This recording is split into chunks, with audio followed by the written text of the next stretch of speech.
So I am Luciana Freire. I'm the General Counsel and Head of the Legal at Fiesp. Fiesp is a Federation of Industries of São Paulo. So we are here now to talk about ethics and compliance. And we are 5 Brazilians in the panel, so talking about democracy, we'll do it in Portuguese, okay? Sorry, Mr. Andrew. I hope everything will be okay for you, and the translation is very good, so I think we can do it like that. So we have here experts in compliance and ethics, and I would like to start our agenda with Fábio Medina. Fábio Medina é atualmente professor universitário, advogado, mas exerceu uma função muito importante para o nosso país, foi advogado-geral da União, foi chefe da nossa advocacia e também foi membro do Ministério Público do Rio Grande do Sul. Então, o Fábio colocará para a gente uma visão do lado da autoridade, do órgão regulador e a visão do setor privado. Depois, em seguida, nós teremos a minha parceira Gisela Gadelha, da Firjan, da Federação das Indústrias do Rio de Janeiro, que, assim como a nossa federação, atua como entidade de classe na defesa de interesse de empresas e orientando, nesse tema específico, como as empresas devem se comportar dentro da ética, da integridade, do compliance. Então, a Gisela dará uma visão de entidade privada para vocês. Em seguida, nós teremos o Dr. Gustavo Biagioli, que é diretor de Legal e Compliance na JLL, uma empresa brasileira e americana, e também é professor do INSPER, lecionamos juntos lá em São Paulo, na Universidade do INSPER. Além disso, o Gustavo ele é cofundador, junto comigo e outros colegas que estão aqui, do Jurídico Sem Gravata, um movimento a favor da advocacia corporativa sem burocracias. Em seguida, nós teremos, por último, mas muito importante, a visão americana, que será feita pelo professor Andrew Levine, que é um especialista na defesa de empresas na área civil, penal e crimes anticorrupção e crimes do colarinho branco. Então, essa atuação da visão americana do professor Andrew Levine será muito importante para fechar esse painel, depois que os brasileiros farão a sua exposição. I will be here, the Chief of Compliance Officer, né? About the time, so you have 20 minutes, everybody. E eu vou passar para o Fábio Medina, então, por favor, seus 20 minutos. O microfone é seu, Fábio.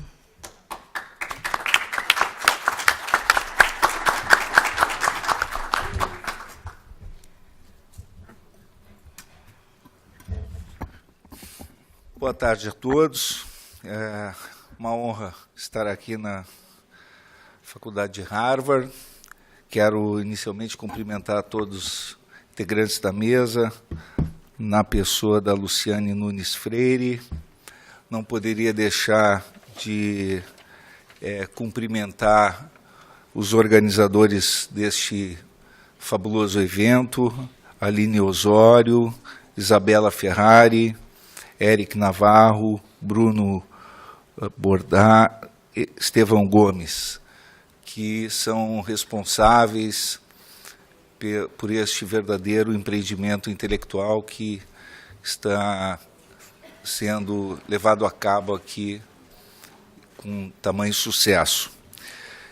Tratarei de compliance e anticorrupção no Brasil e a Operação Lava Jato, que é um tema extremamente importante na atualidade. A Operação Lava Jato é, sem dúvida alguma, a maior operação anticorrupção na história do Brasil e talvez no mundo.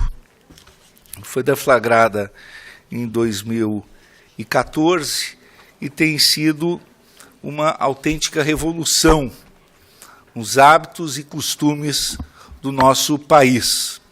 Os números estão no site do Ministério Público Federal. E isso tem trazido uma revolução, uma transformação também no ambiente empresarial, no ambiente político e empresarial do Brasil, de modo a que este cenário de empresa limpa que se requer hoje no país, essa agenda do compliance, tenha sido cada vez mais exigida. Emergiu, assim, no Brasil, uma revelação do chamado compliance de fachada. O que é o compliance de fachada?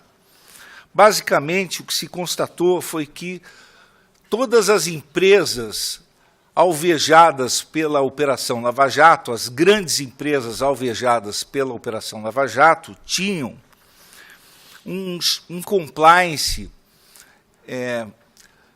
aparente e formalmente robusto. Realizavam cursos, tinham uma burocracia formal, ostensiva, que se chamava compliance, anticorrupção, e demonstravam, tanto em ambiente externo quanto no ambiente interno, que teriam compromissos com o combate à corrupção. E isso, no entanto, acabou sendo desmascarado pelo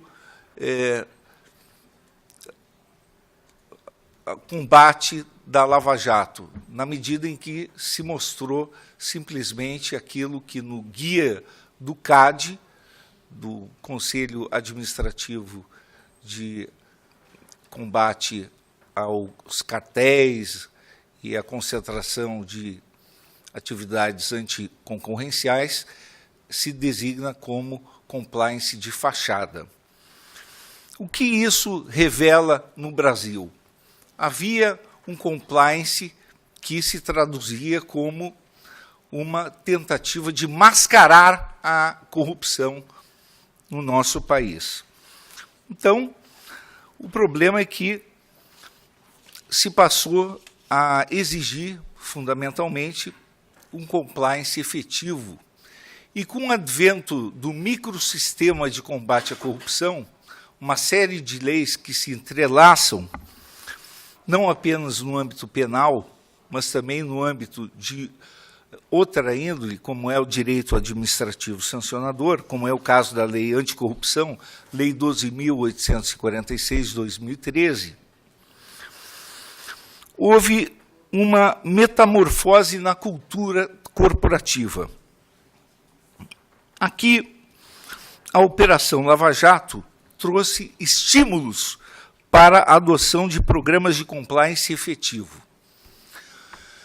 O que seria a diferença de um compliance de fachada, como havia anteriormente, para o chamado compliance efetivo? O compliance de fachada era um compliance meramente formal, que as empresas adotavam para tentar mascarar o... pegar uma água aqui, por favor.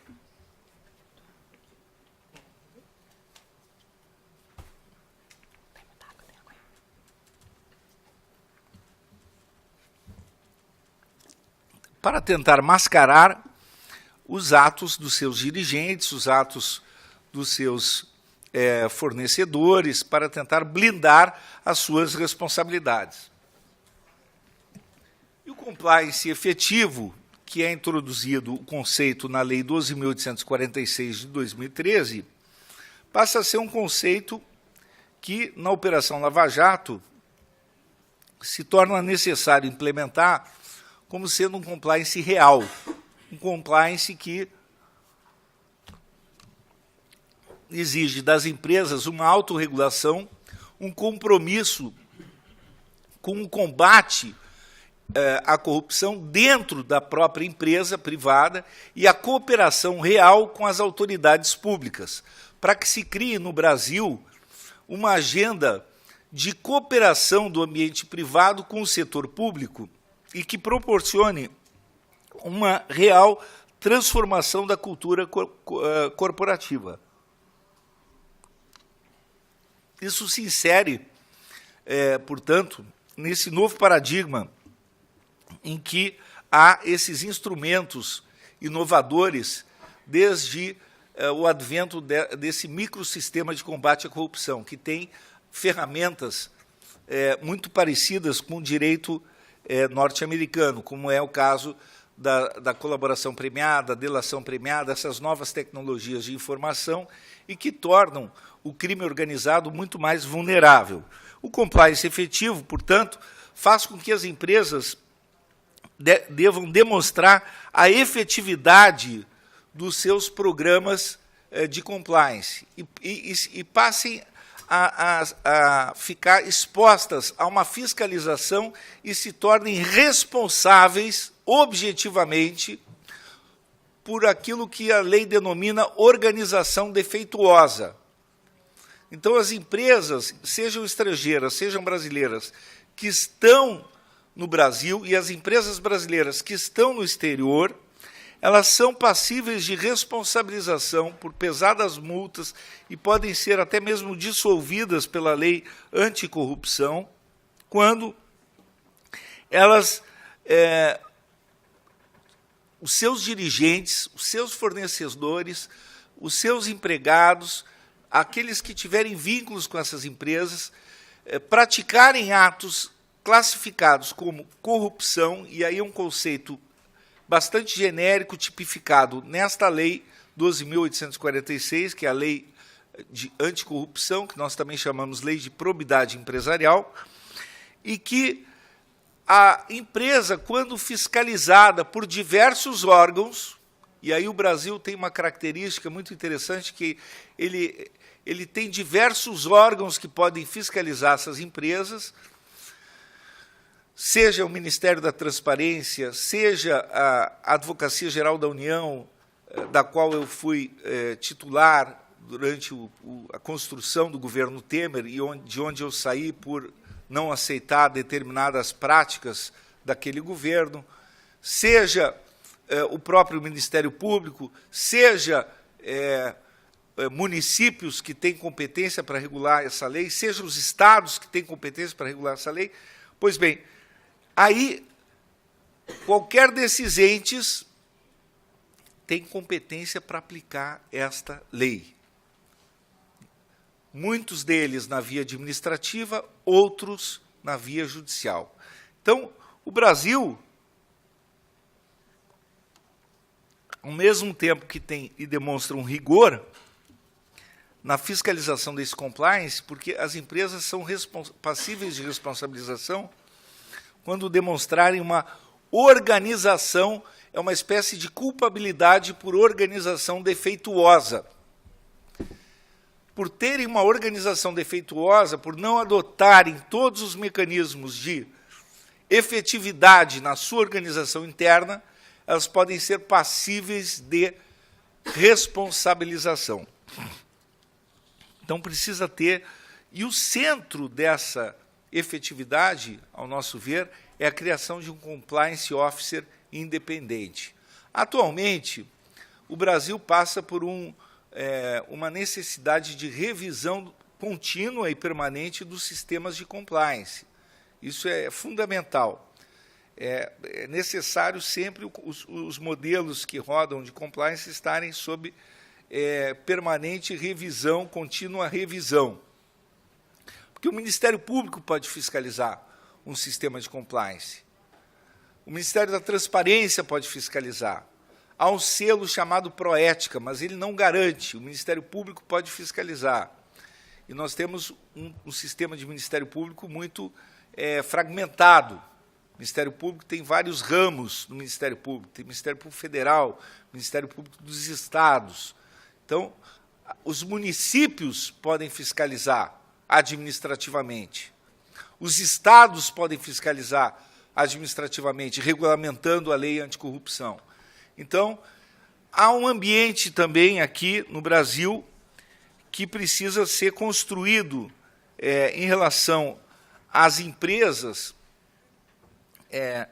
em relação à aplicação da própria lei anticorrupção, que ela se integra com outras legislações, e eu digo aí com a própria incidência desse microsistema punitivo, que no caso legislação penal, lei de improbidade administrativa, que é uma outra legislação que incide sobre atos ilícitos, quer dizer, o chamado direito sancionador do fato. Um fato acontece, e aí incidem múltiplas legislações, no Brasil é assim, quando uma empresa estrangeira vai para o Brasil, nós participamos, por exemplo, eu participei como ministro da AGU, da tentativa de construção do acordo de leniência da SBM, que foi um dos maiores acordos de leniência que nós estávamos costurando, e não aconteceu porque o Ministério Público Federal, uma Câmara de Revisão, não aceitou aquele acordo. O Procurador da República, em primeiro grau, havia aceitado. Vejam, o Brasil ainda precisa evoluir muito na questão da multiplicidade de instituições que trabalham no ambiente de construção da segurança jurídica para, aqui já encaminhando, soluções integradas interinstitucionais, gerar previsibilidade em termos de estabilização das relações jurídicas, especialmente para as pessoas que formulam os acordos. E aqui, no que tange a fiscalização do compliance, eu creio que haverá o mesmo problema. As empresas que fazem o compliance, ou que estão procurando estabilizar a sua, digamos, perspectiva de negócios a partir de um compliance efetivo, elas terão múltiplas regulações incidentes sobre a sua esfera jurídica. Terão regulações municipais, estaduais, federal, mas, fundamentalmente, elas terão múltiplas instituições fiscalizadoras também atuando sobre si. E isso requer aí um olhar transdisciplinar, mas também suscita uma certa insegurança jurídica para essas empresas. E esse é o grande desafio do Brasil no momento, essa agenda de segurança jurídica para as empresas. E não só em relação ao compliance, mas o compliance é hoje o que as empresas estão buscando para estabilizar a segurança jurídica, para que elas não sejam responsabilizadas por atos de terceiros. Então, mostra que o Brasil ainda tem um desafio para que as empresas possam ter uma sustentabilidade ética, para que elas se mantenham de pé e que as pessoas físicas possam ser responsabilizadas por seus atos e as empresas se mantenham de pé e possam permanecer gerando empregos, possam permanecer sobrevivendo, digamos assim, no ambiente, digamos, de um país que pretende prosseguir no caminho, digamos, do processo civilizatório e na inserção global da agenda de crescimento. Porque a corrupção, é óbvio, ele é um fenômeno que deve ser combatido, mas deve haver soluções que preservem também a agenda de desenvolvimento do país. E aí é que entra o ambiente da empresa limpa, para que a empresa possa cooperar com as autoridades públicas, possa implantar o compliance efetivo, cooperar com esse ambiente de crescimento e, na medida do possível, quer dizer, todas as instituições, sejam públicas ou privadas, elas enfrentam problemas de corrupção. E nem por isso elas precisam ser destruídas ou dissolvidas. Quer dizer, qualquer instituição enfrenta problema de desvios éticos no seu ambiente interno. E isso é um fenômeno mundial. Portanto, as empresas, as pessoas jurídicas privadas, elas têm que se adaptar ao compliance efetivo para que, havendo desvios éticos dos seus dirigentes, dos seus funcionários, dos seus fornecedores, enfim, elas possam prosseguir nas suas atividades, prosseguir gerando empregos, prosseguir nas suas relações e, ao mesmo tempo, não serem destruídas essas empresas. Esse é o grande desafio do Brasil, que eu penso que hoje nós estamos passando justamente por esse processo. E, portanto, esse desafio ainda não está superado. Por quê? Porque ainda temos a cultura da corrupção sendo enfrentada, ainda há uma concorrência predatória, e me parece que nós caminhamos para um ambiente em que as empresas passarão a fiscalizar umas às outras. E terão que cooperar também com as autoridades públicas, em que haverá um mercado em que umas investigarão as outras ou cooperarão com as autoridades públicas de uma certa maneira, porque o ambiente de corrupção precisará da cooperação do setor privado com o setor público. Não é possível que prevaleça ainda a cultura da corrupção. Se uma empresa implanta um compliance efetivo, mas o seu concorrente continua competindo, sonegando impostos ou praticando a corrupção, é evidente que ele levará vantagem. Então, aquele que faz o certo, ele precisará ter não apenas o seu compliance efetivo, mas ele precisará ter uma ponta de investigação privada, uma ponta de cooperação com o setor público para atacar também aquele que é corrupto, para cooperar com o setor privado, com o setor público, com as autoridades públicas e ajudar no ataque à corrupção. Eu penso que esse é o futuro para o qual nós nos encaminhamos, porque só assim teremos esse ambiente da empresa limpa, entre cooperação do público com o privado. Portanto, com considerações gerais que eu faço a minha fala, que eu penso também de um modo otimista no Brasil, porque eu digo, é irreversível esse cenário. É irreversível por quê? Por conta das novas tecnologias, porque o crime organizado já não pode contar com as parcerias que contava antigamente. A delação premiada é um instrumento que não tem volta. Se antes o crime organizado contava com a cumplicidade do silêncio, hoje os comparsas não conseguem mais ter essa tranquilidade na medida que um deles corre na frente, vai lá e delata os demais. As novas tecnologias tornaram também os ambientes altamente devassados. Então, é muito difícil, o Estado ficou muito mais poderoso. E ficará ainda mais forte se contar com a cooperação do setor privado. Um setor privado forte, um setor privado que tenha instrumentos investigatórios a seu favor, empresas que possam estar ao lado do setor público. Esse, eu penso, é o novo paradigma que nós teremos pela frente. E aí, sim, essa agenda econômica que caminha lado a lado com a agenda anticorrupção, eu creio que é inevitável. Eu sempre disse isso enquanto estive no setor público. Estive 14 anos no Ministério Público, fui secretário de Segurança Pública, fui ministro da Advocacia Geral da União, e penso que hoje o Brasil se insere no ambiente global.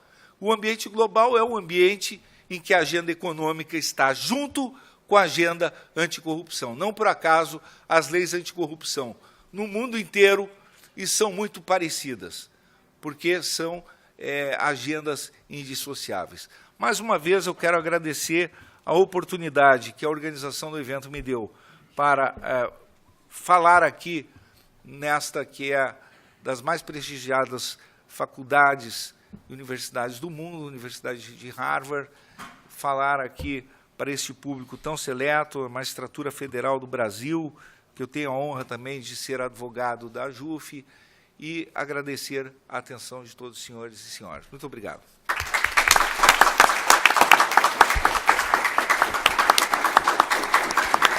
Obrigada, professor Fábio. Nós tivemos, então, uma visão do setor público, né, como órgão regulador.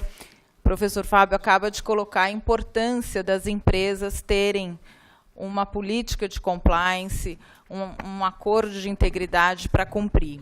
E aí, agora, a nossa palestrante, professora Gisela, do Rio de Janeiro, Gisela Gadelha, nos mostrará o que a entidade Firjan pode fazer para colaborar para que essas entidades privadas, como foi colocado pelo Dr. Fábio, tenham um papel de protagonismo e possam auxiliar as empresas nessa linha. Por favor, doutora.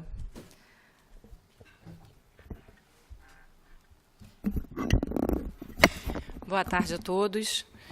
Também gostaria de agradecer a oportunidade de participar desse evento e poder contar para os senhores um pouquinho do que a gente tem tendo feito ali no Rio de Janeiro, não só como Federação das Indústrias.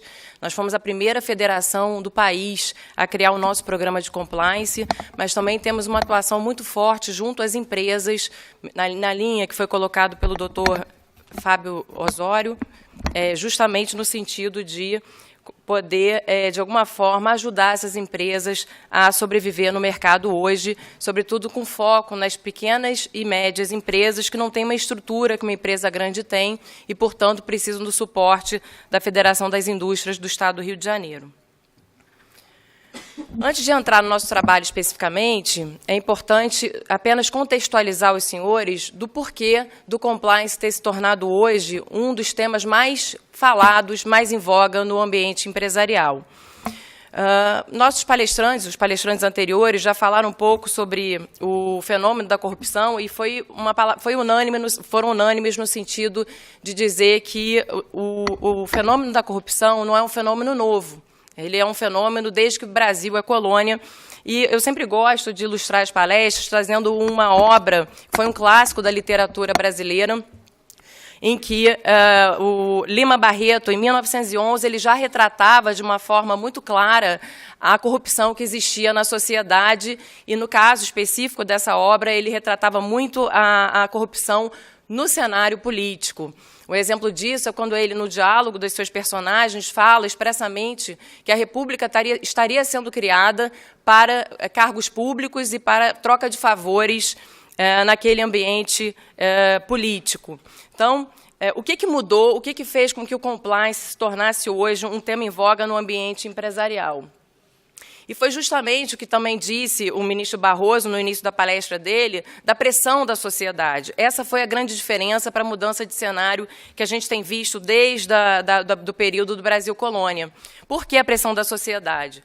Porque desde 97 já existiam tratados internacionais que buscavam o aprimoramento da nossa legislação brasileira.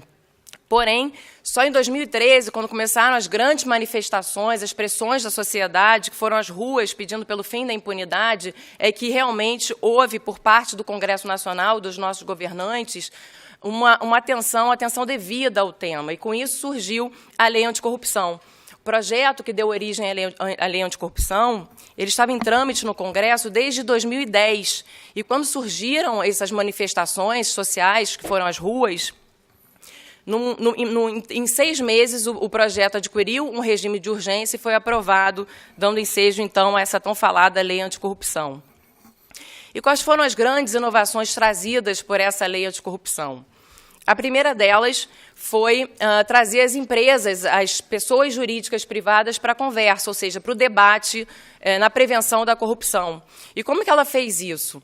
Ela fez através da responsabilização objetiva de qualquer pessoa jurídica que, de alguma forma, gere algum dano à administração pública, tanto nacional como estrangeira. Então, essa foi uma inovação muito forte, muito importante no combate à corrupção, tendo em vista que, desde então, o foco sempre foi no agente público. Tanto o Código Penal, como outras legislações, o foco sempre era o agente público.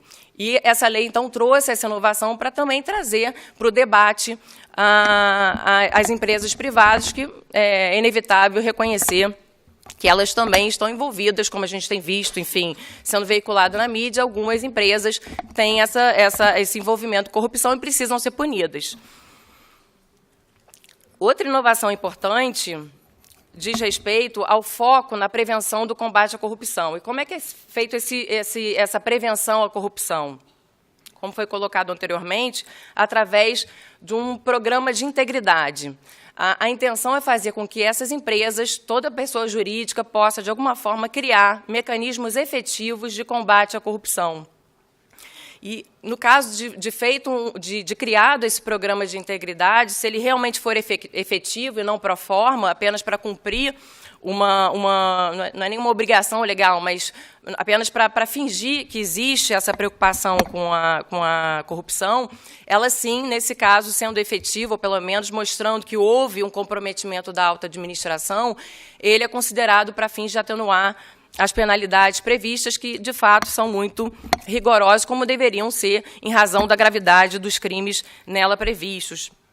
São crimes de corrupção apenas de forma exemplificativa, mas fato é que qualquer ato de corrupção pode ensejar a responsabilidade civil e administrativa de pessoas jurídicas envolvidas, e, inclusive, isso envolve toda a cadeia de fornecedores dessa empresa.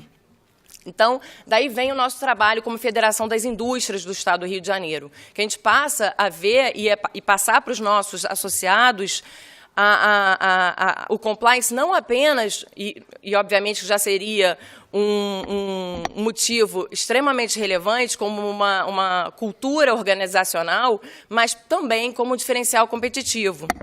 Que a partir do momento que uma empresa hoje não tem um programa de integridade efetivo, ela deixa de ser contratada e perde oportunidades de negócios. Exemplo disso, já foi citado aqui, a questão da Petrobras. O Rio de Janeiro, muitas empresas forneciam produtos, serviços para a Petrobras. E a Petrobras, em razão desses escândalos, aprimorou os seus mecanismos de combate à corrupção, o seu programa de integridade. E se essas empresas não estiverem preparadas para atender essas novas exigências, elas vão perder oportunidades. Então, é preciso pensar agora, antes que a economia do Rio de Janeiro, que infelizmente vive um momento de crise, ela possa reaquecer. A gente trabalha para que ela reaqueça, mas as nossas empresas do Rio de Janeiro precisam estar atentas às oportunidades que surgirão. Então, esse vem sendo o nosso trabalho no sentido de sensibilizar empresas, sobretudo pequenas empresas e médias empresas, que até então viam o compliance como um assunto de empresas grandes, quando, na verdade, é para todo e qualquer porte de empresa. E, de uma forma muito sucinta, para explicar para os senhores que não conhecem, o que é o Sistema Firjan.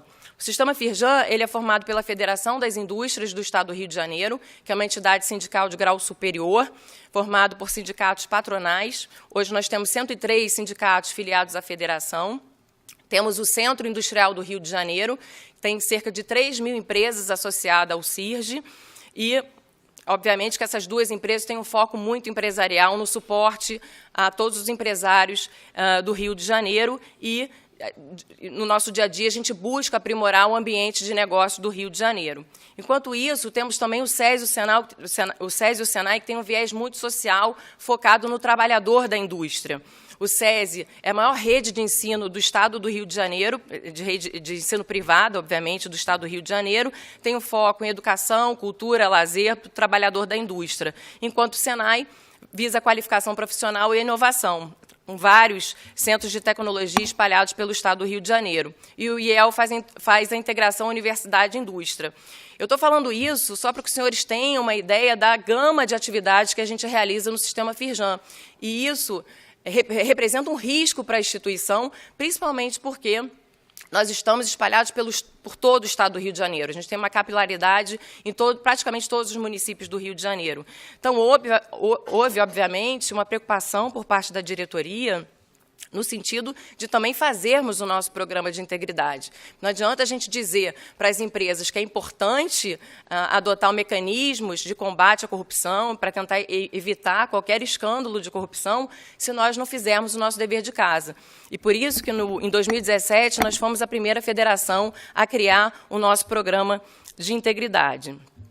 De uma forma, só para que os senhores tenham uma ideia do trabalho que vem sendo feito desde 2013, a primeira fase, nós primeiros atuamos no sentido de esclarecer o que seria aquela lei anticorrupção, fazendo capacitação de várias empresas, até porque a lei ela prevê uma terminologia nova, o que seria esse programa de integridade, tão falado, enfim, muitos empresários tinham dúvida a respeito do programa de integridade, as multas a serem aplicadas e a importância de se ter um programa como diferencial competitivo e como uma cultura organizacional, frisando, inclusive, a questão da eficiência, todas as consequências advindas da corrupção que nós assistimos hoje no nosso dia a dia. Em 2015, nós criamos um comitê de compliance.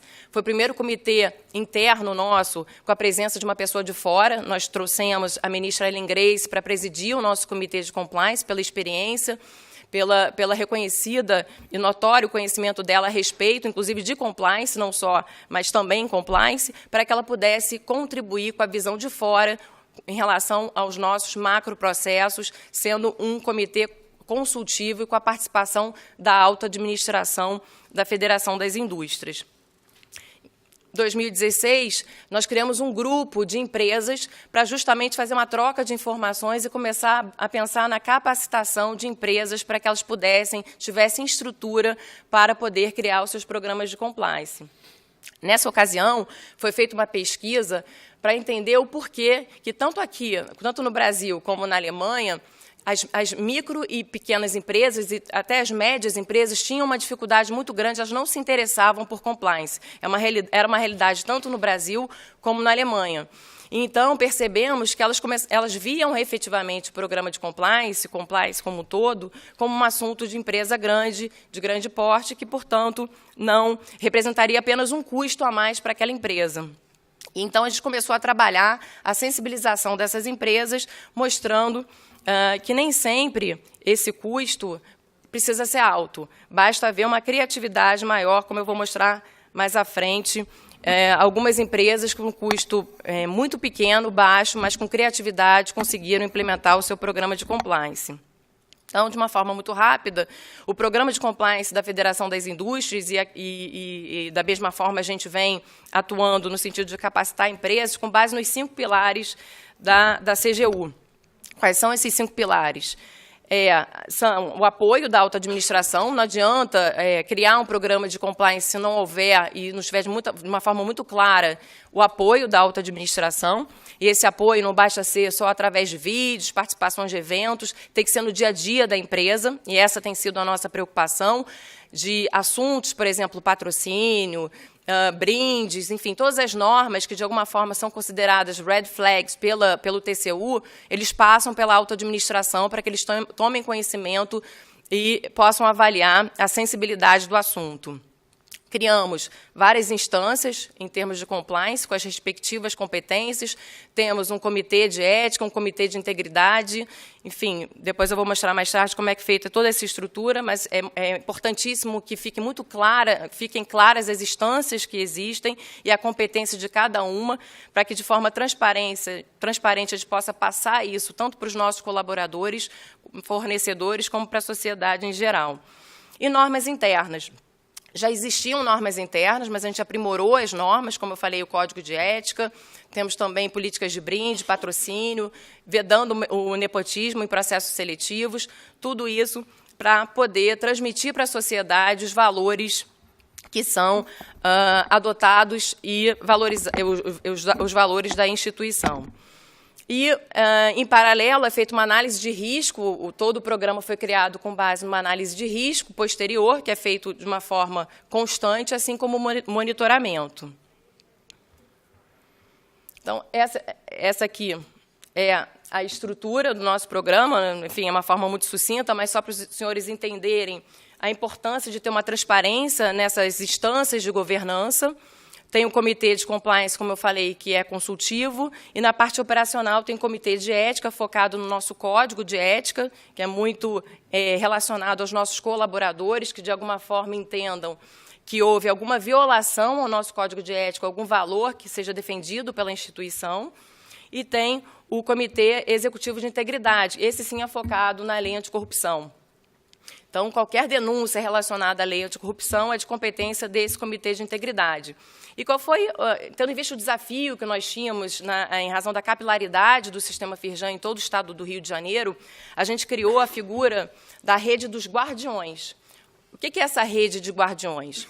Cada gerência indica uma pessoa, enfim, que tem o perfil para realizar essa tarefa. É feita uma capacitação desses guardiões para que eles, dentro das suas unidades, das suas gerências, possam monitorar a implementação do programa e ajudar na análise de riscos e no aprimoramento do programa. Como eu falei, esse monitoramento e análise de riscos são feitas de maneira constante, frequente, com a ajuda desses colaboradores, para que as informações cheguem até nós. Esses comitês ficam na sede da empresa, então é importante que haja esse link das unidades com a sede da instituição. E aí surgiu, então, agora uma nova fase. O desafio são os fornecedores. Como eu falei no início da minha apresentação, tanto as pequenas como as médio empresas, elas ainda consideram o compliance como mais um custo para a instituição. Hoje, a preocupação das empresas tem sido pagar seus impostos, pagar seus encargos, e acham que, então, que compliance é uma coisa assim, de empresas de grande porte. E aí, o que a gente vem trabalhando junto a elas é mostrar que compliance ela independe do ramo de atuação, do tamanho da empresa, ela é para qualquer pessoa jurídica que esteja preocupada e que efetivamente tenha o comprometimento no combate à corrupção. Essa é a condição sine qua non. Basta que a administração da empresa tenha esse comprometimento, que é possível criar um programa de compliance compatível com o perfil da instituição, ainda que seja um programa mais informal, enfim, mais simples de uma empresa grande, que é natural que uma empresa grande, inclusive, tenha mais riscos no seu dia a dia das suas atividades. E por que essa preocupação com essas empresas? Porque parecem com um mercado irrelevante, mas se nós formos ver os números que representam essas pequenas e médias empresas, são números muito significativos. As pequenas e médias empresas no Brasil, elas representam 99% do mundo empresarial e 25% do PIB brasileiro. Ou seja, não tem como deixar de prestar atenção e prestar o suporte a essas empresas para que elas estejam preparadas para atender as exigências do mercado. Um exemplo prático que nós vimos, como foi dito, existe, a CGU vem premiando através do Proética, algumas empresas que se utilizam da criatividade para implementar programas de compliance de uma forma que não exija um orçamento alto, mas que seja efetivo, que de fato aconteça. Esse é o grande desafio, fazer com que ele seja efetivo e que não seja apenas pro forma. Daí a ideia de não ter, em princípio, nós éramos contra ter uma lei exigindo um programa de compliance, porque a partir do momento que se torna uma exigência legal, existe o risco de se tornar apenas mais uma exigência legal e se tornar pro forma.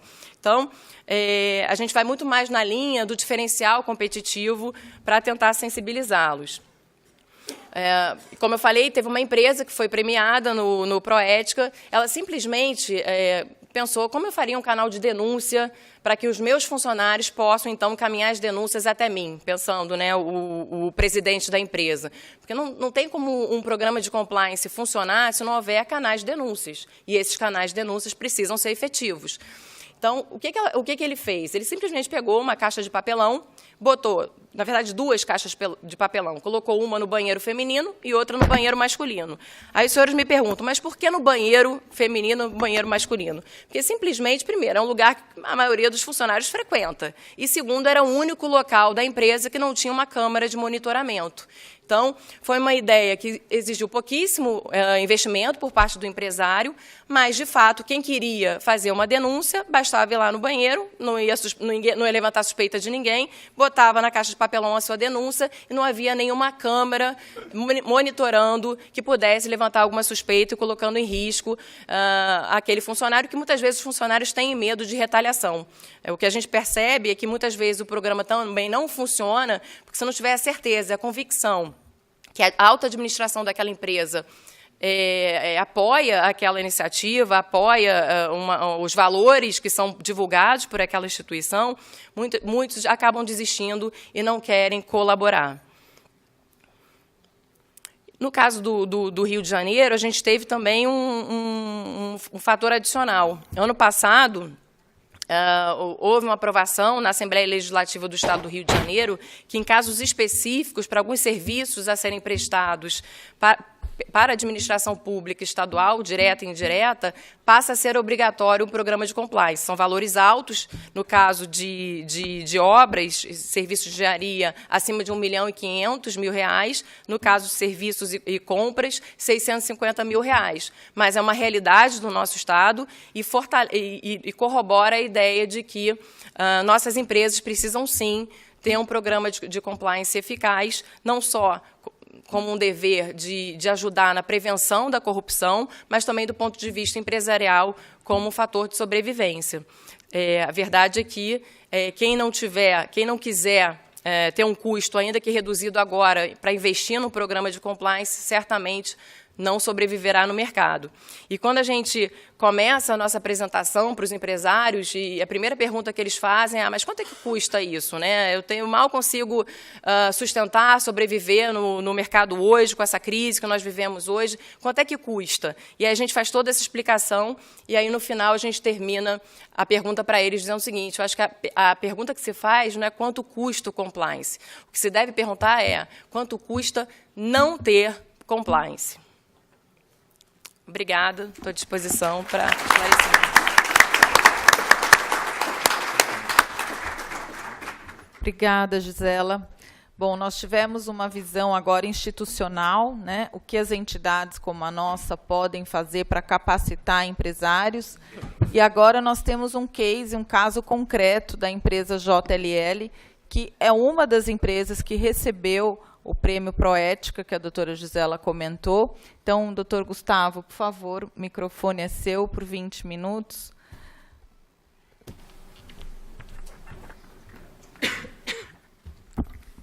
Boa tarde a todos. Eu gostaria de começar pedindo as minhas escusas para o meu colega Andrew, da mesa, com quem eu havia discutido a possibilidade da gente fazer esse painel em inglês, mas eu vou, como você tem dito no Brasil, é muito importante seguir a maioria, né, para garantir a estabilidade, né, então eu vou também acompanhar a maioria aqui do meu painel e farei em português. Bom, primeiramente, é um prazer enorme estar aqui com vocês, e a primeira explicação que eu acho que eu devo a todos vocês é por que eu estou aqui. Né? Dentro de um dia em que a gente teve a oportunidade impensável de ouvir algumas das figuras mais brilhantes do combate à corrupção, né? e alguns dos professores mais sensacionais e concorridos dessa universidade, que nos recebeu aqui, que nos acolheu com tanto carinho, o que esse painel, né, e propriamente o que o Gustavo pode oferecer para vocês, né, que vocês já não tenham recebido hoje. Então, eu vou me apresentar para vocês. Né? Eu sou o soldado anônimo, né? Aquela pessoa, talvez, que tenha faltado aqui até o último, né, a se apresentar num dia tão estrelado como esse, mas que é uma peça, né, fundamental dentro desse mecanismo. O soldado anônimo é aquele que todos os dias, né, combate um pouquinho da corrupção, né? Todos os dias vive um pouquinho daquele ambiente que é tratado, né, nos grandes debates, né, e nas grandes discussões, né, pelas quais tem passado o país recentemente. Então, eu estou aqui com muita humildade, né, com muita felicidade, representando milhares de pessoas, né, que não podem, obviamente, estar todos juntos aqui nesse painel para falar como é o nosso dia a dia, né, como é o dia a dia de um compliance officer, né, como é o dia a dia, sobretudo, de um cidadão comum, né, de alguém que não, efetivamente, não, em tese, é isso que eu vou gostar de mostrar aos senhores, em tese não tem muita capacidade de interferência no processo, né, mas usualmente acaba seguindo, né, indo de acordo com a maré.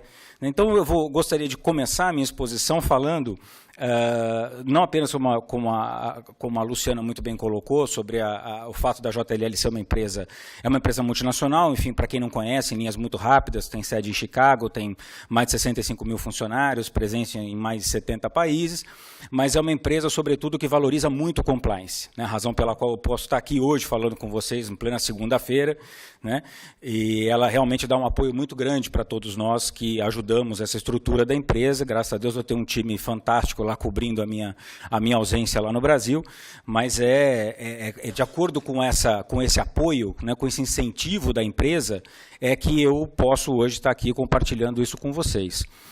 E o que eu compartilho com vocês, na verdade, é como eu disse, o dia a dia, né? O que faz realmente uma empresa ser parceira, né, da sociedade ao enxergar a necessidade da implantação de um programa de compliance.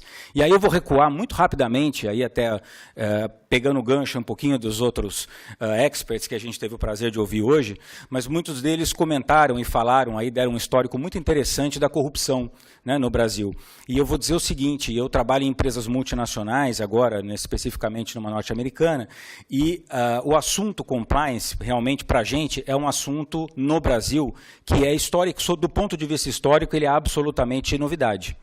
Então, eu comecei a trabalhar com integridade corporativa coisa de 10 anos atrás, quando isso nem chamava compliance, na verdade. Curiosamente, eu vi ali que tinha no cronograma, na cronologia que a Gisela mostrou agora há pouco, tinha a Câmara Alemã, né, a AHK. Eu também comecei lá, trabalhando num grupo, num GT de integridade. Tive a oportunidade de ouvir os primeiros experts em compliance falando, isso eu estou falando de 2008, 2007, 2008, contando dos primeiros casos de escândalo transnacionais, que começavam a chegar no Brasil e impactar, né, nas atividades das nossas subsidiárias brasileiras trabalhando aqui. Então, muita gente começou naquela época a estudar a legislação, principalmente aquela do FCPA, né, que é de 1977, que os americanos inauguraram, né, passando por uma crise, eu diria, no mínimo tão grande, tão nociva quanto a que a gente passou a viver. Só que eles tiveram uma abordagem, né, tiveram um pioneirismo, aí, uma abordagem de trabalhar essa visão empresarial da corrupção, de demonstrar por que não se pode, né, permitir que a corrupção floresça dentro do ambiente corporativo. A partir daí a gente teve uma fase, né, estou falando de 77, a partir daí a gente teve uma fase que passou pela corrupção, na verdade, praticada fora dos limites dos Estados Unidos, sobretudo. Então, empresas, né, com sede na Europa e nos Estados Unidos começaram a ter revelados uma série de escândalos sequenciais praticados por representantes em suas subsidiárias. E o que é pior, até muitas vezes por pessoas que nem representatividade tinham dessas subsidiárias ultraterritoriais, né? Então, pessoas que falavam pela empresa e praticaram corrupção transnacional, representando empresas das quais elas nem teriam, em tese, uma procuração para fazê-lo. É exatamente esse momento que abre os olhos do nosso país para essa questão e traz para a gente, que até então trabalhava na área jurídica, na área de controles internos, na área de auditoria, né, numa série de áreas, até mesmo engenharia, né, um dos maiores compliance officers que eu já tive a oportunidade de conhecer, inclusive é oriundo da área de engenharia de qualidade. Então, profissionais de diversas matizes, de diversas formações, passaram a ser recrutados, né, para emprestar os seus conhecimentos para a implantação de programas de compliance nas empresas. Então, quando eu digo isso para os senhores, na verdade, o que eu estou querendo dizer é o seguinte: não existe hoje nenhuma barreira, nenhuma desculpa que seja razoavelmente aceitável para que qualquer empresa no Brasil tenha um programa de compliance, qualquer que seja o tamanho, né? Eu não vou repetir o que a Gisela acabou de nos colocar aí de uma forma muito brilhante, do que o Dr. Fábio também falou agora há pouco, sobre a necessidade, sobre a descoberta, né, do mercado privado quanto à necessidade da implantação do programa de compliance, mas eu faço questão de dizer para vocês o seguinte: uma pessoa conta, né? Uma pessoa só conta e conta muito. Então, esse depoimento que eu dou para vocês não é exatamente o depoimento da minha empresa ou o depoimento de nenhuma outra entidade que eu represente, mas eu faço questão de, trazendo para um universo cada vez menor aqui, dar a vocês um depoimento de um indivíduo. Então, quando eu estava lá atrás, em 2010, eu comecei a pesquisar o que estava sendo feito em termos de anticorrupção, como eu contei aos senhores, a gente começou a ser recrutado nas empresas para tratar do assunto, e encontrei um grupo, né, na época, do Instituto Brasileiro de Direito Empresarial, o IBRADEMP, que estava nada mais, nada menos desenvolvendo, ajudando a Assembleia Legislativa de São Paulo e, posteriormente, o Poder Legislativo no Brasil, né, a Câmara dos Deputados, a trabalhar em cima do PL, né, o PL 6826/2010. Então, o primeiro que era o anteprojeto daquilo que veio a ser a nossa lei anticorrupção, marco inicial aí da cronologia que a Gisela estava nos mostrando agora há pouco. Então, antes mesmo, né, da promulgação aí da lei de 2013, houve toda uma tratativa desse anteprojeto que foi feita, de novo, por muitos soldados anônimos, né, muita gente que se reunia às tantas da madrugada, porque a gente só podia fazer isso depois do expediente e a conversa ia longe, e a gente tratava de como é, ponto a ponto, como é que a gente poderia, o que a gente poderia fazer para ajudar a assessoria parlamentar a florescer, né, a trazer, né, à tona um grande projeto, um grande anteprojeto que tivesse a capacidade de mobilizar o Congresso e se tornar uma lei anticorrupção, né? Alguém ficou sabendo disso? Claro que não, né? Esse trabalho, como eu disse, ele é anônimo, e não por isso ele é menos importante. Então, as pessoas que não se incentivam, né, ou que não se motivam a perseguir determinados objetivos dentro da sociedade, porque entendem que o seu esforço é um esforço muito isolado em relação, né, à corrente majoritária, enfim, ou contra aquilo que se está lutando, não pode esquecer que todas as mudanças começam pelas atitudes individuais, né? A primeira palestra que a gente teve aqui hoje, né, do professor, agora eu vou esquecer o nome dele, claro. Klarman, obrigado, Isabela. Do professor Klarman, foi muito curioso, porque o grande exemplo que, na minha opinião, ele deu quando falou do processo de formação da Constituição dos Estados Unidos foi a vontade individual, né? Ele não falou de um grande movimento popular, ele não falou de nenhuma Revolução Francesa, não falou de alguma coisa que tenha tomado as massas, não. Ele falou de vontades individuais. Vontades que se reuniram e cada um com a sua pequena forcinha conseguiu estabelecer uma linha de trabalho que culminou aí na promulgação da Constituição dos Estados Unidos, e de lá para cá a gente já é testemunha, né, do que a história já nos conta a respeito dessa iniciativa. Então, a minha mensagem para vocês é essa, né, a mensagem de uma atuação individual, né, de uma atuação pequena, mas de uma atuação honesta, uma atuação contínua, né? Uma atuação que realmente procura diversas entidades que existem hoje para contribuir, para somar no esforço anticorrupção que estamos vivendo no Brasil. Então, só para dar um exemplo, né, eu também faço parte de uma outra aliança que a gente chama de Alliance for Integrity, que também nasceu do governo alemão, mas hoje já se estende para vários países. E a Alliance for Integrity, ela tem um trabalho interessante. Ela fez um dos grandes projetos dela foi esclarecer, trabalhar uma a uma quais eram as 10 desculpas que as pessoas utilizavam, que as sociedades, né, ou as pessoas individualmente utilizavam para não seguir as regras de compliance das suas sociedades. E isso, eles chamaram esse projeto de No Excuse. E quando eles listaram esse projeto No Excuse, aconteceu uma coisa muito engraçada que a representante dessa Alliance for Integrity no Brasil me contou, e eu achei sensacional, que quando eles foram traduzir isso para outras línguas, eles estavam com muito medo das diferenças culturais. Falaram, poxa, como é que nós vamos falar de 10 desculpas, né, para não combater a corrupção em dezenas de sociedades diferentes, com culturas diferentes e línguas diferentes? Sabem qual foi a margem de tradução, de modificação na tradução de uma língua para outra? Zero.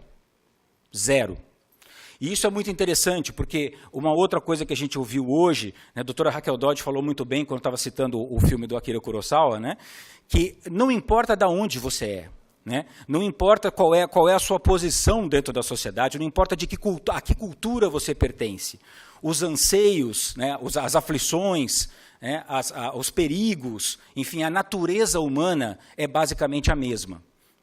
Eu tive ano passado participando também pelo Ethisphere de uma outra conferência em Miami, falando, e a minha parte naquela conferência era falar sobre treinamento intercontinental.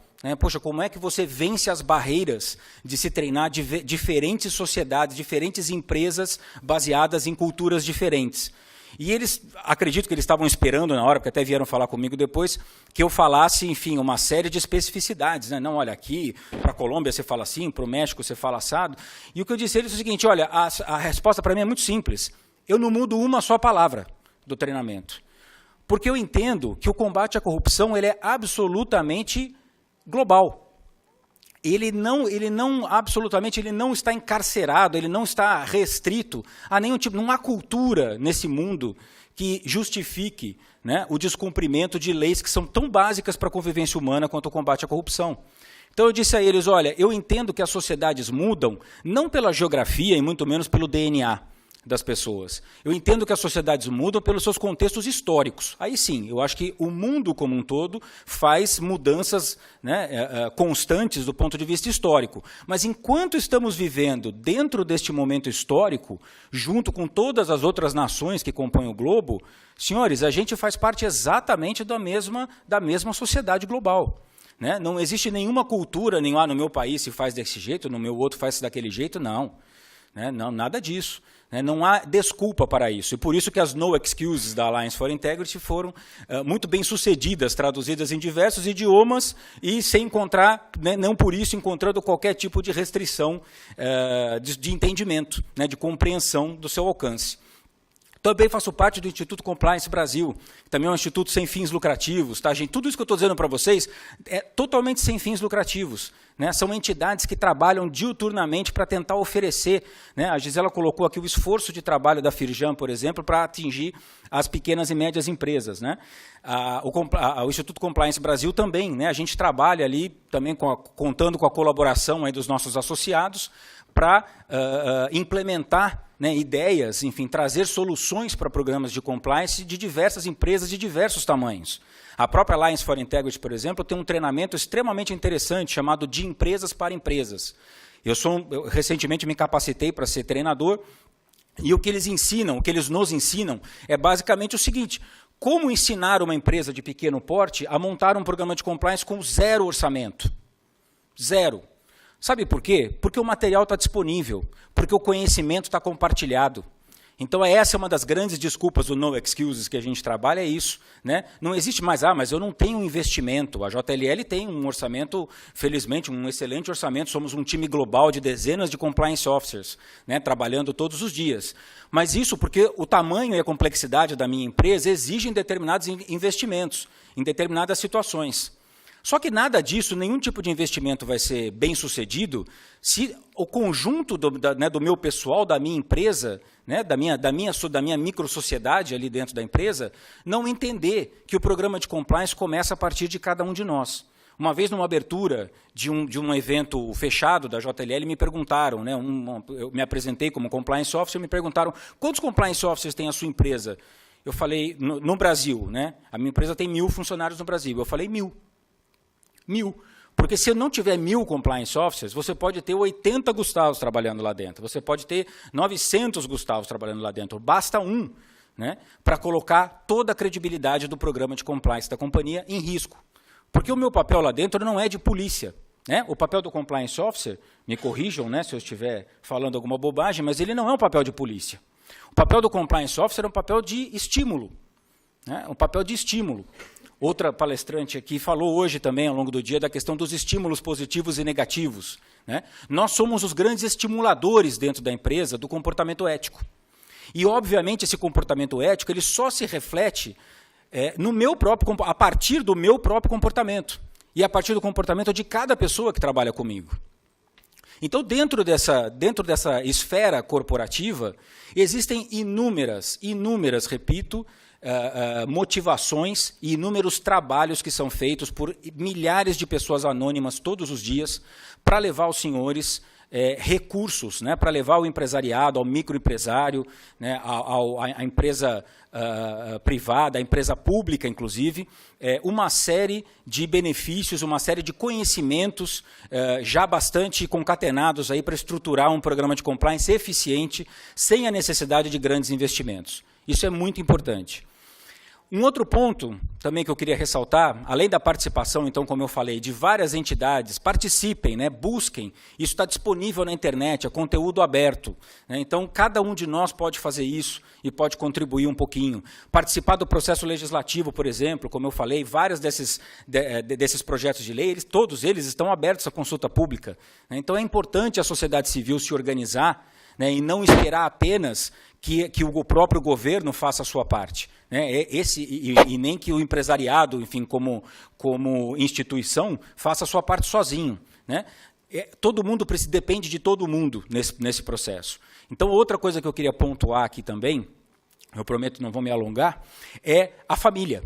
E aqui, quando eu digo família, eu digo num conceito mais aberto e abrangente possível. Né. Família é quem a gente considera família. Né. Meus amigos são minha família também. A partir do nosso exemplo, do exemplo individual de cada um, é que você efetivamente muda a sociedade, né? O próprio Jung, né, psiquiatra, né, famoso discípulo de Freud, dizia que você não muda a sociedade. Ele que falava muito em consciência coletiva, ele dizia que a consciência coletiva nada mais é do que acompanhar o inconsciente individual, que não se modifica um país pela consciência, pela alteração na consciência coletiva, sem começar pela consciência individual de cada um. Então eu digo muito isso quando trago ali para a microesfera da família, né, para fechar aqui a minha participação. Deem exemplos, né? Deem exemplo. Eu tenho 2 filhas maravilhosas, pequenas, e, enfim, com as quais eu procuro conversar sempre sobre o assunto. Um dia eu estava mostrando para elas uma gravação de uma investigação que eu estava fazendo na empresa, e na gravação, a pessoa que estava depondo nessa gravação, para mim, me dizia que estava chateada. A gente estava investigando um fornecedor que estaria recebendo propina, e ele dizia que estava chateado, esse fornecedor, de ter sido assediado por um funcionário nosso, e o exemplo que ele disse é o seguinte: não, eu fico impressionado porque a pessoa não vê jornal, era uma pessoa bem simples que estava depondo para mim, né? Então, assim, esse camarada não lê jornal, ele não assiste TV, diante de tudo isso que está acontecendo, ele teve a cara, com perdão do francês, ele teve a cara de pau de chegar para mim e oferecer propina. Eu destaquei esse trecho e mostrei para as minhas filhas. Eu falei, sabe o que é isso daqui? Isso daqui é o pequeno trabalhador, é aquele anônimo, né, que eu gosto bastante de citar, de todos os dias, que começou realmente, finalmente, né, todos nós começamos a nos indignar com a corrupção. Então ele se sentiu aviltado, ele se sentiu ofendido pela proposta da propina. E ele se sentiu confortável o suficiente para depor para um compliance officer de uma empresa com a qual ele poderia claramente perder o contrato de fornecimento, né? Claro, se o meu programa, obviamente, não tivesse a seriedade que tem. Mas é o risco que ele tomou, ele não sabe disso, né? Mas ele preferiu tomar o risco. Ele preferiu tomar o risco porque é isso que nós estamos fazendo agora, senhores, né? Tomando o risco de assumir as rédeas aí do nosso destino, né? Assumir as rédeas do nosso futuro como nação. Então, se eu posso terminar aqui, então, falando desse microcosmo, é exatamente isso, né? Já vimos hoje o governo, já vimos da Constituição americana, passando pelo governo, né? Passando pelas instituições, pela magistratura, pelas empresas, e eu termino, então, com as pessoas, né? As pessoas que fazem parte desse processo, e eu fico muito, mas muito feliz mesmo de ver que esse nosso grupo cresce todos os dias. Muito obrigado de verdade aos senhores, e estamos, né, juntos, né, nessa luta, que a má notícia ela não terá fim, né? Quem espera um fim para ela, eu lamento desapontar, mas a parte boa é que ela vai trazer muitos benefícios, né? Não só para a nossa geração, mas principalmente para gerações futuras. Ok? Muito obrigado a todos.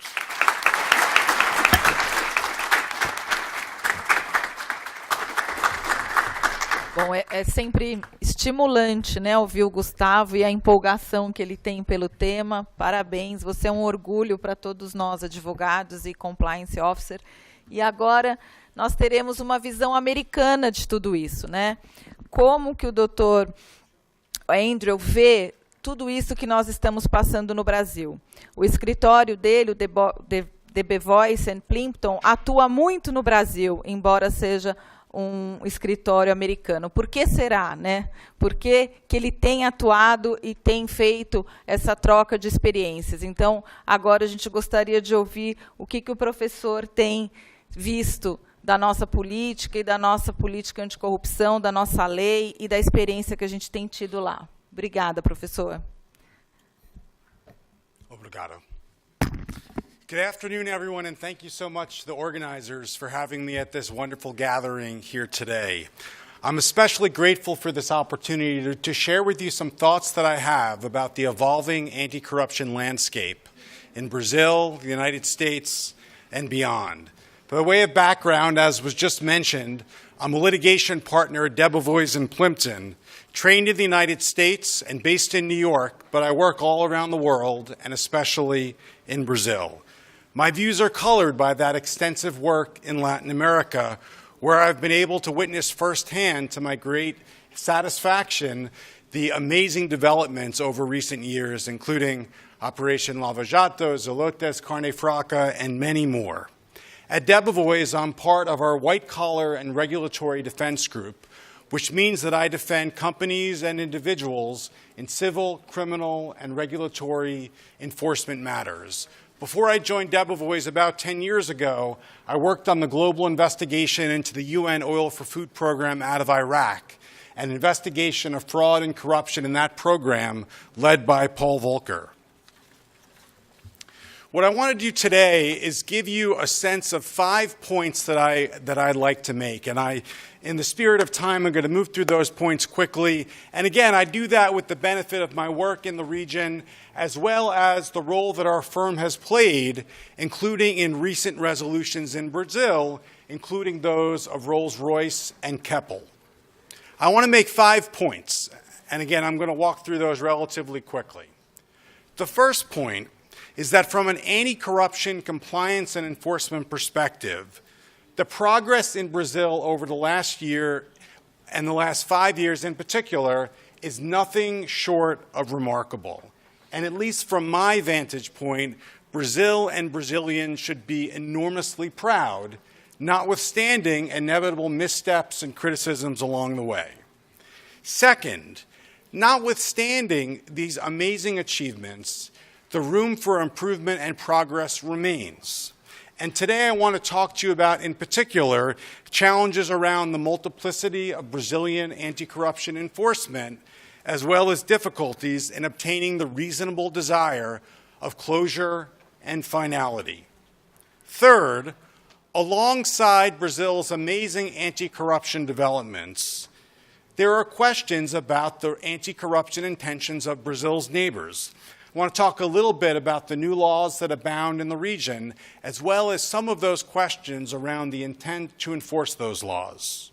Fourth, even amidst this regional variation, there can be no doubt that the future of anti-corruption enforcement is global, and that these globalization of enforcement authorities has brought challenges both for companies and individuals who are striving to comply with those laws, as well as for the regulators who need to enforce those laws. And I'm going to talk a little bit about the perspective of the US DOJ and SEC and the difficulties of trying to calibrate what their roles should be in a world where there are so many more enforcers of anti-corruption laws than there used to be. And then fifth, to bring it all home with a focus on compliance, I want to recognize what I believe to be extraordinarily true, which is that nothing breeds compliance quite like enforcement, but it's also true under appropriate circumstances that decisions not to enforce in recognition of outstanding compliance efforts can do even more to accelerate the development of compliance programs and respect and embracing of a true culture of compliance. The corollary challenge, which my colleagues have talked about already, is how companies can build real, effective anti-corruption compliance programs and take some confidence that those programs are working the way they should. And I'll speak a little bit about that as well. So let me talk with my first point to begin. As I said before, and as we've heard throughout the day, Brazil has much of which to be extraordinarily proud of anti-corruption enforcement over the last 5 years. And I do this in part from something that I do each year. I chair the Latin Lawyer Anti-Corruption and Investigations Conference in Brazil. I've done this for the last 5 years, and it's been frankly wild to see this evolution over the last 5 years. When we started to plan our first conference 5 years ago, nobody ever thought that Brazil was about to adopt an anti-corruption law, a new anti-corruption law, that is. And when I went to Brazil and I talked about the FCPA or the UK Bribery Act, the general consensus was that those were foreign concepts not directly relevant to Brazil. Fast forward just a few months with literal riots in the streets, and we saw the adoption of Brazil's Clean Company Act before that first conference. By 2014, as you all know, that law had taken effect, and the skeptics went from saying Brazil would never have a new law like the Clean Company Act to saying that it would never be enforced. And sure enough, just a few minutes later, Lava Jato exploded, and enforcement was well on its way. Fast forward again to 2015. New regulations had issued at the federal and local levels, and the tsunami of Brazil's anti-corruption enforcement had exploded. Again, come forward yet another year to 2016. President Dilma was impeached. An ever-growing number of high-profile politicians and business people were charged, convicted, and imprisoned, and Odebrecht resolved what the U.S. DOJ called the largest foreign bribery case in history, with shockwaves being felt throughout the region. Fast forward again to 2017. President Lula was sentenced to 12 years by Judge Moro, though many questioned if he would ever see the inside of a prison cell. That is Lula, not Judge Moro, of course. Operations Bullish, Carne Franca, and Unfair Play launched and the JBS saga started, bringing us up to the current day where that saga continues, and most recently Lula has gone to prison in Curitiba. Simply put, not even Netflix could make this up. And Netflix didn't have to, because these, in fact, are the facts. And whatever you think of the last 5 years, they have been historic. So let me go to my second point, which is as historic as it has been, as amazing as all of the achievements of Brazil in the last 5 years, I suspect that many of you would agree that the multiplicity of enforcement does present challenges for companies and individuals who are seeking to comply, as well as for companies and regulators trying to resolve anti-corruption matters with a degree of finality and closure. As you all know, a corruption case in Brazil can easily involve the police and a veritable alphabet soup of anti-corruption enforcement authorities, and that's just in Brazil, between MPF, CGU, AGU, TCU, CAGI, and others. And individuals and companies alike, as well as academics and professors and law enforcement, are trying to grapple with that enforcement jigsaw puzzle to try and figure out what is the path forward. Is there a basis to self-report and to cooperate? Will the outcome be better with that self-cooperation and the voluntary reporting that companies may choose to do? And not only will the outcomes be better, but will there be finality such that when one settlement happens, there isn't a worry that the next day a different authority will show up on the scene seeking its pound of flesh? And earlier, my colleague spoke about the experience of SBM, the idea that there was an agreement one day and then there wasn't the next day, all because of a desire to have a true satisfactory closure of obligations with respect to a variety of authorities and Petrobras. And then you look at Odebrecht, which took the opposite approach, of course, which was to settle with one authority. And now, of course, there was the turn to litigation. And now, according to reporting, questions about potential future agreements in the future. When I did an interview of Vladimir Aras, who headed international cooperation at the MPF until recently, I talked him through this, and he acknowledged that MPF was part of the problem. But in frankness and in all fairness, all of the authorities that are unable to develop a common ground, who are unable to come together to figure out reasonable ways to resolve these kinds of matters, in fact, are part of the challenge, part of the difficulty that needs to be bridged, part of leaving individuals and companies who wish to cooperate exposed to liability, depriving law enforcement of important evidence, and potentially keeping corrupt government officials and other wrongdoers from being punished. In a recent conversation I had with a criminal defense lawyer in Brazil, he told me, given the current status, for the time being at least, he will have great difficulty recommending to his clients that they come forward to pursue these types of resolutions until the lack of certainty and finality can be addressed. Those are challenges that Brazil and other authorities around the world need to think very long and hard about how to meet and how to address.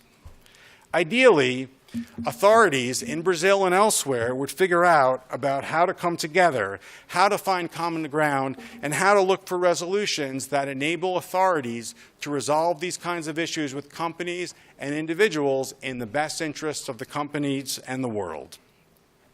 I want to turn for a quick frolic and detour my third point, which has to do with Latin America.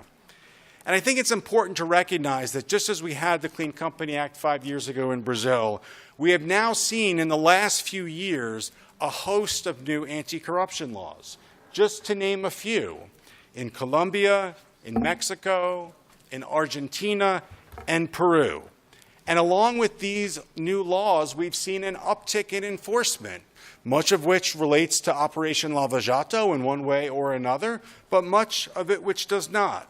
An ex-governor in Mexico, former presidents in Peru. At the same time, if we look around, I think one might reasonably ask, why isn't there more, actually? If we look at these laws and we look at the risks and the commonalities, why do we have all of this tremendous enforcement in Brazil and nothing even close to this in the neighboring countries, which, like Brazil, have new laws?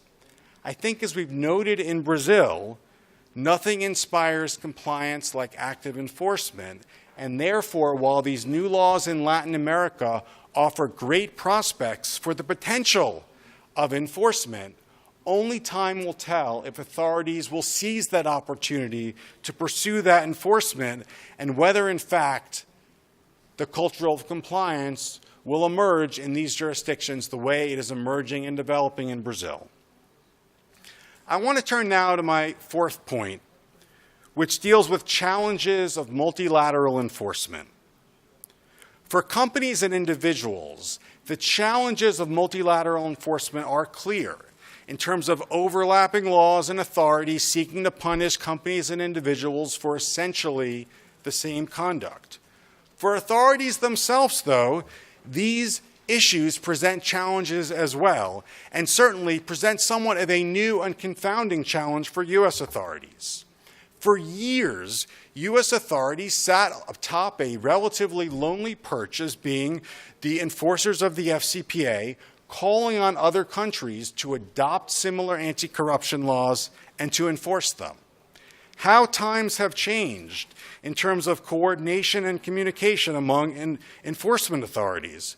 With respect to Brazil in particular, the cooperation between Brazil and the U.S. prosecutors is extraordinary.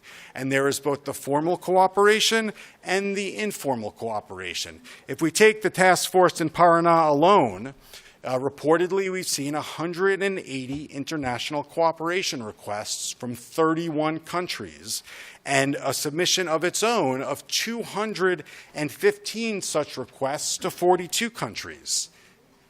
That, simply put, is extraordinary. And then on top of that, you look at the informal channels of communication.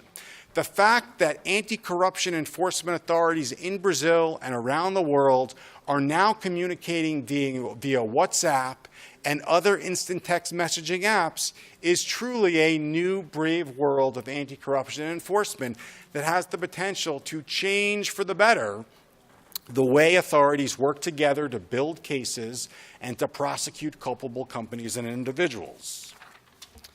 Needless to say, though, this kind of multi-jurisdictional enforcement complicates strategic decisions of companies and individuals about whether, how, and to whom to self-report and to cooperate, and how best to resolve these kinds of matters and whether to do so proactively. The staggering amounts of the multi-jurisdictional resolutions in recent years, and we're talking about the hundreds of millions or billions, begs the question, which warrants serious reflection, which is whether, in fact, authorities are splitting up the pie, as they might suggest, or whether it's a situation where the pie is simply getting bigger.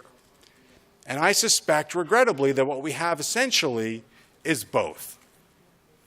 I want to address now what I see as a particularly challenging issue from a U.S. perspective. And it's an important thing that I think U.S. authorities are still grappling with, which is the right place for U.S. authorities in a world where there now are an increasing number of authorities, like in Brazil, enforcing these laws. The notion that a state cannot criminally prosecute the same defendant twice for the same conduct, known as double jeopardy in the United States, or ne bis in idem most everywhere else, is relatively common in the Western world. But whether the principle protects companies and individuals prosecuted by authorities in one country against prosecution by authorities in another country is more controversial. The OECD Convention recognized this issue, but didn't solve it. Europe largely has, but in the United States, this kind of double prosecution is permissible under the law. So after years of the U.S. saying it did not want to be the world's policeman, it now has the opportunity to step back and to defer to countries like Brazil that are actively enforcing their anti-corruption laws. But again, like the enforcement we spoke of before, only time will tell whether, in fact, the U.S. authorities are willing to do that. The good news is that some senior U.S. authorities seem to be sensitive to this very important issue. In November of 2017, the U.S. Deputy Attorney General acknowledged in a speech this so-called piling on phenomenon, the idea that multiple authorities would prosecute companies or individuals for the same conduct, and seemed to recognize the need to develop a policy to better address allocation of penalties and the circumstances under which U.S. will defer to those foreign authorities. My colleague Fred Davis has written on this extensively, including to say that DOJ should be more transparent in how it chooses to approach these issues. And the question, of course, as it relates to individuals, is even more challenging, because while it is possible to split up the pie of financial penalties relatively cleanly, even if the pie is getting bigger, that is much more difficult when it comes to individuals who are exposed to incarceration and imprisonment. Again, the good news is that the U.S. principles of federal prosecution seem to leave open the possibility that where there is effective prosecution, that U.S. authorities will decline. And that involves looking at the strength of the other jurisdiction's interest, the other jurisdiction's ability and willingness to prosecute, and the probable sentence or consequences. And again, if we look at Brazil and Lava Jato and those features in particular, there can be no doubt what Brazil has accomplished, and therefore the possible road for U.S. authorities in terms of deferring to actions of foreign authorities. And there are good public policy reasons to do that, including transparency, predictability, and finality, respect and empowerment of foreign authorities, and third, better resource allocation. In sum, while certain anti-corruption developments in Brazil and the United States are moving in exactly the right direction, there remains room for improvement. I want to turn now to my fifth and final point, which relates to compliance. And there are two parts to this point. The first, under appropriate circumstances where there are adequate and robust compliance mechanisms that are developed, maintained, and enforced by companies, I think there is a tremendous opportunity for law enforcement authorities to recognize those efforts and not to bring charges. At the same time, the corollary for companies is how to develop and maintain effective anti-corruption programs and to make sure that they are working. Brazil has made great progress, and we talked about this earlier, in terms of developing incentives. But more importantly, the question looking down the road 1 year, 5 year, 10 year, 15 year, is what is the role of enforcement where there already are great efforts at compliance? And when is the greater contribution of authorities what I'll call the smaller stick approach, which is to impose a lesser penalty, as opposed to the carrot approach, which is to provide a true incentive, a full declination for the company victimized by the rogue employee, where the company is otherwise trying in great detail to implement and maintain an effective anti-corruption compliance program.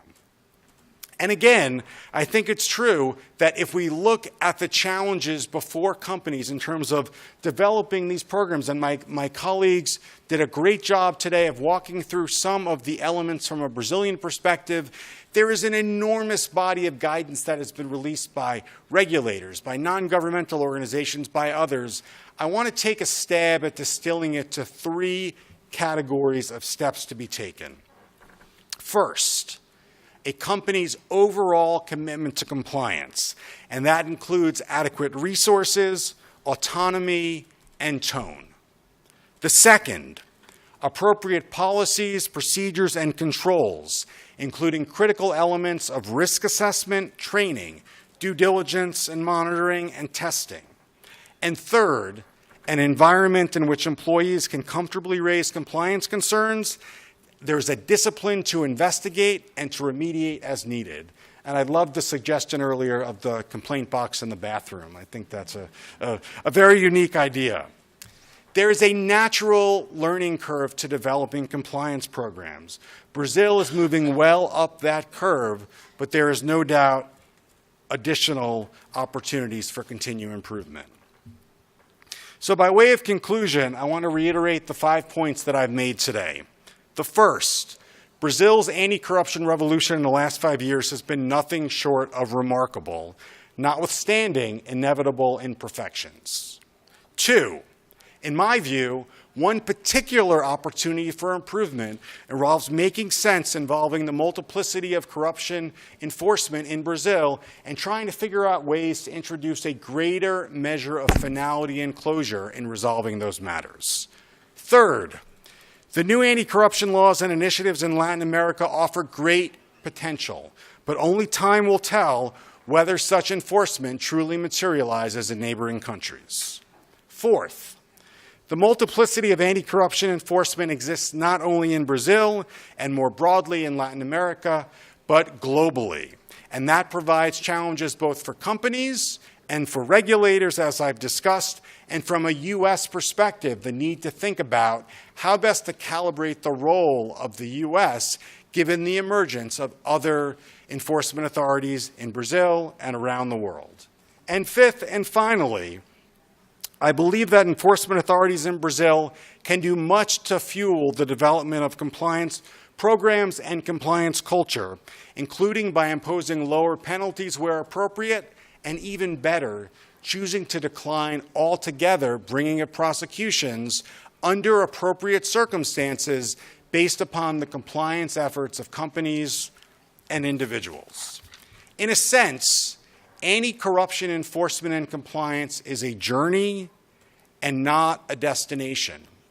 Building effective compliance programs and enforcing the relevant laws helps us to reach the desired destination, thereby reducing the scourge of corruption and in that way helping to make the world a better place. But these programs and these laws are the means and not the end. We also must not forget the role that we all play in terms of exerting pressure on elected officials and others to promote transparency, accountability, and reform that goes to the root of the types of wrongdoing that all of us are trying to combat. So thank you again for inviting me to join you at this wonderful program. I think it is such an amazing opportunity to have such colleagues together in one place, and I am confident that the continued exchange of these ideas among all of us will only continue to move anti-corruption enforcement in Brazil, the United States, and elsewhere around the globe to greater and greater heights. Thank you.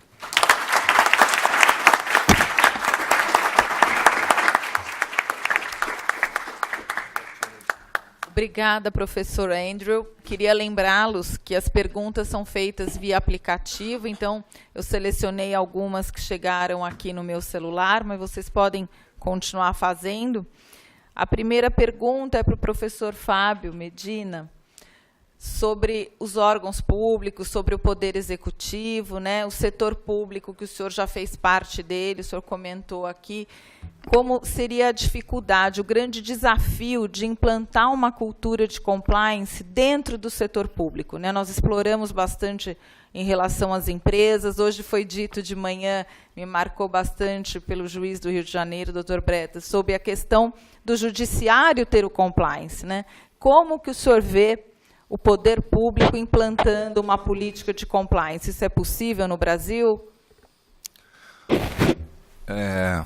Gostaria de agradecer a pergunta, mas antes de respondê-la, também registrar minha homenagem à Procuradora-Geral da República, a doutora Raquel Dodge, pelo extraordinário trabalho que vem realizando pelo nosso país. Bom, essa pergunta sobre o compliance no setor público também complementa um pouco a nossa exposição. Já há legislação nesse sentido. No Brasil, o compliance no setor público tem sido implantado, né? Cada vez mais há essa exigência. A dificuldade é justamente quem é que tem o controle sobre as estatais. Então, me parece que o compliance no setor público pode esbarrar um pouco nesses obstáculos, mas já há exigências nesse sentido de implantar mecanismos de política de integridade também, tanto nas empresas estatais quanto também no próprio setor público estrito sensu. Quer dizer, a política de integridade ela permeia tanto o setor privado quanto o setor público. Mas nós sabemos que o setor público brasileiro ainda carece de uma série de aperfeiçoamentos como um todo, né? Por exemplo, a meritocracia, principalmente no poder executivo. Nós sabemos que quando há mudanças, por exemplo, no primeiro escalão do poder executivo, se modificam muitos cargos e nós temos um problema de descontinuidade das políticas públicas por falta justamente de uma perspectiva de permanência,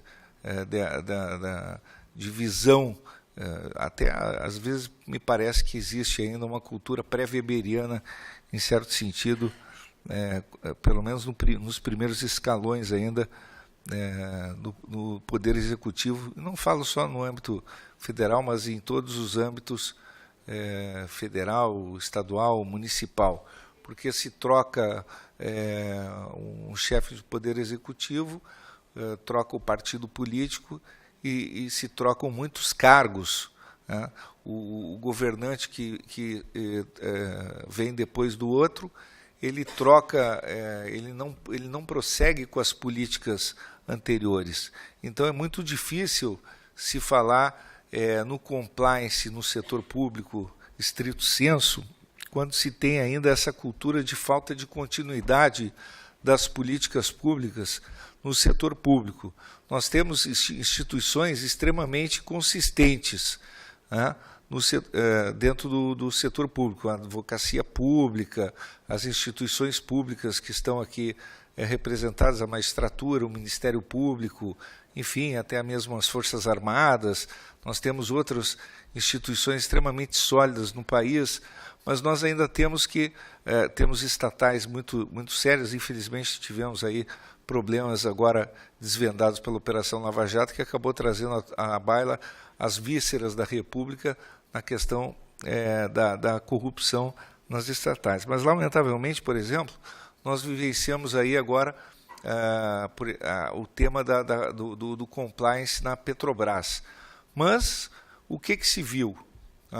O escritório fazendo o contratado para fazer o compliance na Petrobras foi por cerca aí de 100 milhões, não sei se foi 100 milhões de dólares ou 100 milhões de reais, enfim, está vivenciando uma crise tremenda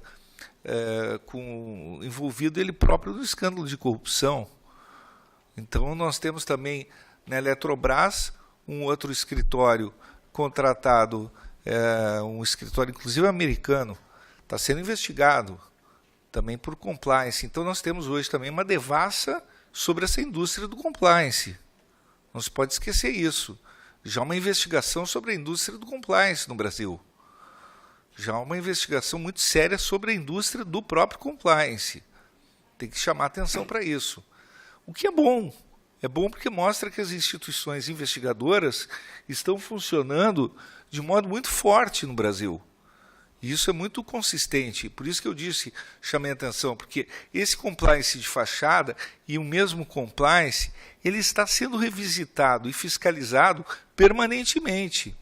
Permanentemente. Então, tudo está sob depuração permanente no Brasil. O que mostra que o Brasil é um país sério. Quer dizer, as instituições estão funcionando.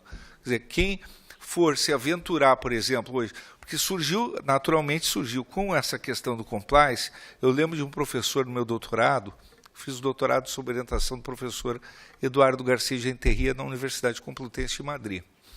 E tem um professor lá, o Alejandro Neto, na Escola de Catedráticos do professor Eduardo Garcia de Enterria, que falou, na época escrevendo sobre a questão da corrupção, ele diz que a corrupção em si mesma às vezes produz o mercado, a indústria da corrupção sobre a corrupção. Então também existe isso, quer dizer, aí surgiu uma indústria do compliance. E nós vimos isso no Brasil, nós estamos assistindo um pouco isso no Brasil, quer dizer, surgiu de repente, olha, é um mercado de compliance, de repente um escritório da esquina passou a produzir compliance, era todo mundo produzindo compliance, e veio, então tem várias estatais, eu acompanhei isso, de dentro também da própria AGU, alguns escândalos pipocando, nós temos na Eletrobras problemas, nós tivemos na Petrobras problemas hoje, nós tivemos em várias estatais temas relacionados a escândalos com o próprio compliance.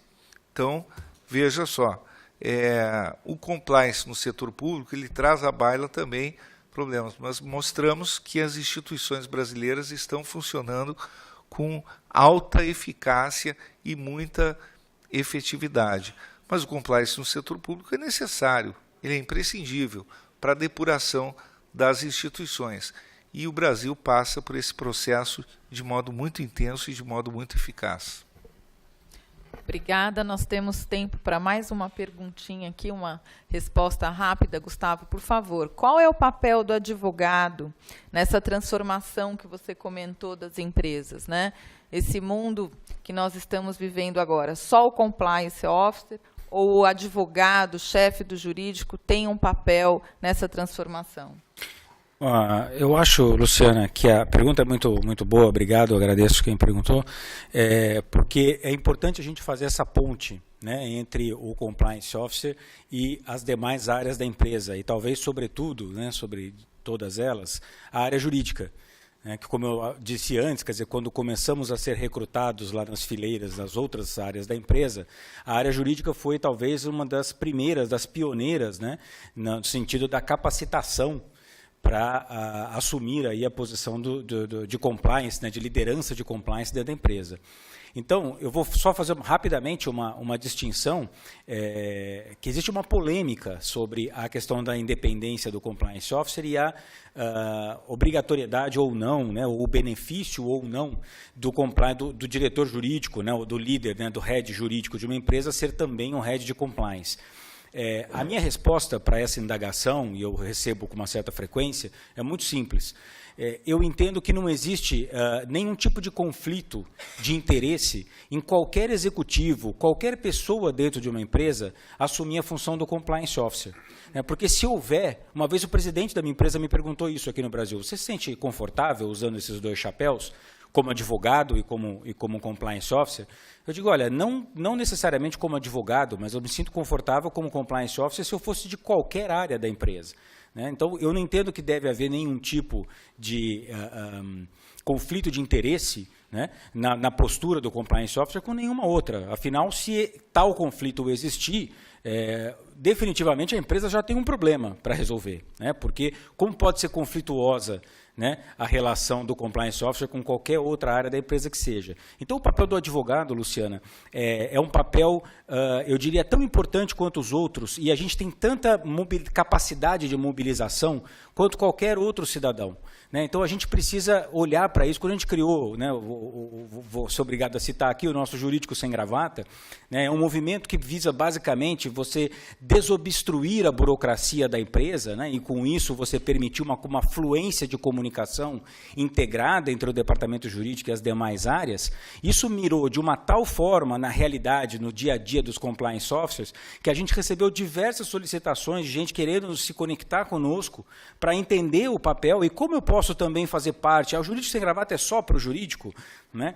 E a gente falou, pois é, talvez a gente tenha sido até infeliz na escolha do jurídico, né? Que nascemos como advogados, acabamos escolhendo o jurídico, mas, na verdade, o esforço é de todas as áreas. Então, hoje a gente tem uma colaboração muito grande, não só de advogados, como de muitas outras áreas, no sentido de deixar fluir a comunicação, viabilizar a comunicação integrada da empresa e esquecer, colocar de lado o juridiquês, enfim, tudo aquilo que separou a classe dos advogados, né, a classe dos juristas, de modo geral, de operadores do direito, das demais classes da sociedade. Então, sem esse trabalho de integração, eu entendo, Luciana, não existe como fazer um programa de compliance prosperar. Então, essa é uma missão de todos nós. Obrigada, Gustavo.